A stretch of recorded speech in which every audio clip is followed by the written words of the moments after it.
বালিয়াটি ঈশ্বরচন্দ্র উচ্চ বিদ্যালয়, একটার পিছনে আরেকটা করে নতুন ভবন, পাশেই রয়েছে একটি ইন্দারা বা কূপ। এই যে এর সাথে আনলে আসলে গেট থেকে ঢোকার পরেই ঠিক এই প্রাসাদগুলাই দেখা যায়।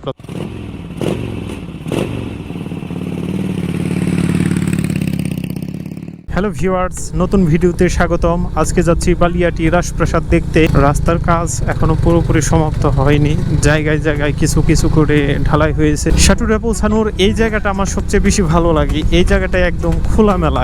ওই একটা রাস্তা বের হয়েছে, রাস্তাটা একদিন যেতে হবে ওইদিকে। কি পরিমাণ গাড়ি যে ধাক্কাধাক্কি করছে চাক্কার ডানে বামে, সেটা অনুভব করতে পারছি। কিছু করার নেই, সাটুরা যেতে হলে এটাই আপনা। আর আরেকটা বিকল্প একটা রাস্তা আছে মানিকগঞ্জ হয়ে ঘুরে, সেটা অবশ্য অনেকটা দূর হয়ে যায় আর কি। সেই স্কুল জীবনের স্মৃতি মনে পড়ে যে আমরা কয়েকজন বন্ধুরা মিলে সাইকেল নিয়ে এসেছিলাম বালিয়াটি রাজপ্রাসাদ দেখার জন্য 2007-এর দিকে। এখন 2024, খুবই মনে পড়ছে সেই বন্ধুদের যাদের সাইকেল নিয়ে কয়েকজন মিলে এসেছিলাম। আজকে বিভিন্ন কাজে অনেকেই এক এক জায়গায়।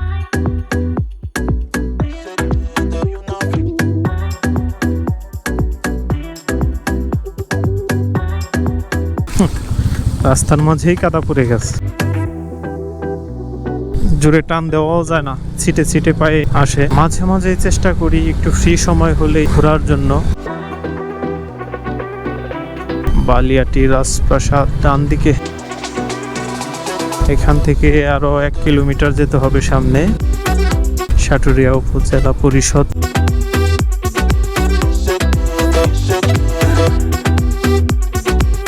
এখানে একটা হাই স্কুল বা কলেজ হবে আর কি। এই যে বালিয়াটি ঈশ্বরচন্দ্র উচ্চ বিদ্যালয়।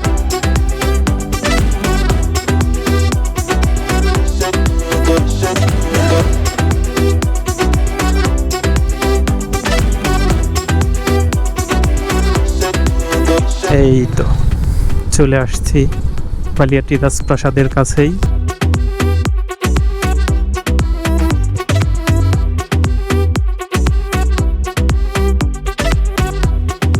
বাইকটি এখানে পার করে নেই। কত চার্জ? কত? 25 টাকা। কতক্ষণ অবধি আছেন আপনাদের সার্ভিসটা? 6টা পর্যন্ত। আচ্ছা, কত টাকা চার্জ? 2টা টিকিট নিলাম, প্রবেশ মূল্য নিল হলো 30 টাকা করে। আজকে শুক্রবার, তারপরও কেমন যেন নীরব এই জায়গাটি।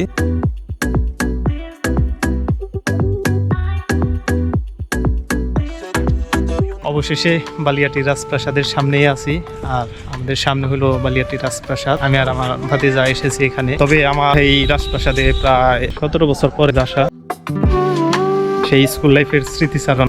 একটার পিছনে আরেকটা করে নতুন ভবন, এখনো অবশ্য নতুন নেই।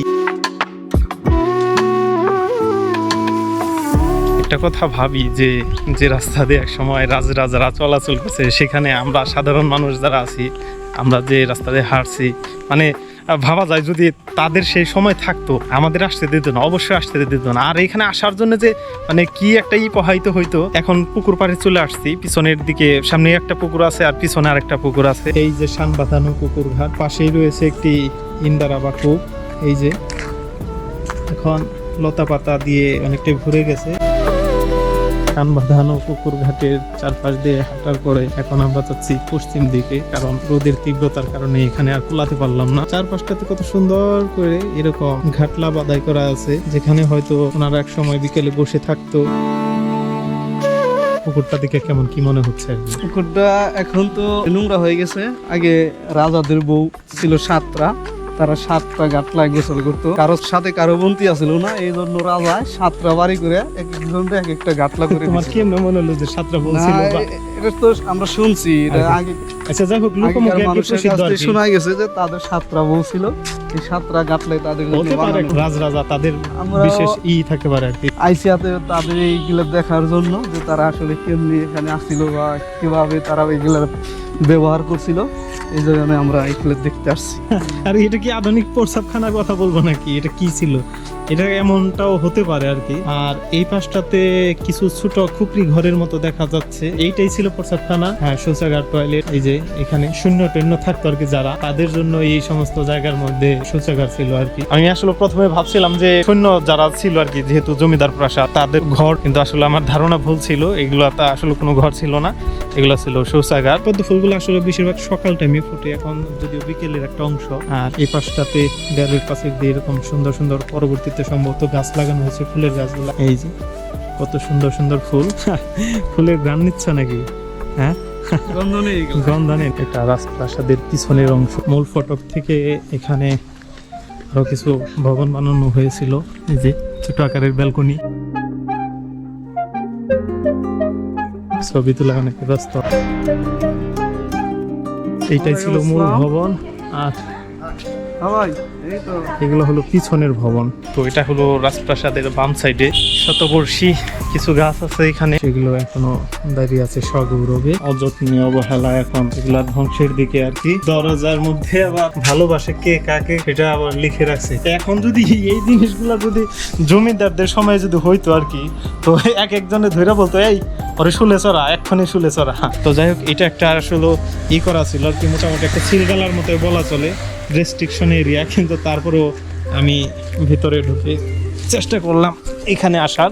জমিদার সময়ে সন্ধ্যা পূজার জন্য ব্যবহৃত ঘর এটা। সন্ধ্যাবেলা ওনারা পূজা করতো, দরজা বন্ধ করা থাকার কারণে ভিতরে অংশ দেখাতে পারলাম না। অনেকটা ঘোরাঘুরির পর এখন প্রাসাদ থেকে বের হওয়ার পালা। কাছেই আরেকটি জমিদার বাড়ি আছে, গেট থেকে ঢোকার পরেই ঠিক এই প্রাসাদ গুলাই দেখা যায় প্রথমে। এই যে ডানে বামে পুরা বাড়ি পরিদর্শন করলাম, এখন আমাদের ঘোরাফেরা শেষ। হ্যাঁ, এখন আমরা যাব আরেকটা জমিদার বাড়ি। এখন যাবো আমরা পাকুটিয়া জমিদার বাড়ির উদ্দেশ্যে। আশা রাখছি সেই ভিডিওটাও আপনাদের সাথে শেয়ার করব। তো পরের কোনো ভিডিওতে আবার দেখা হবে ইনশাল্লাহ।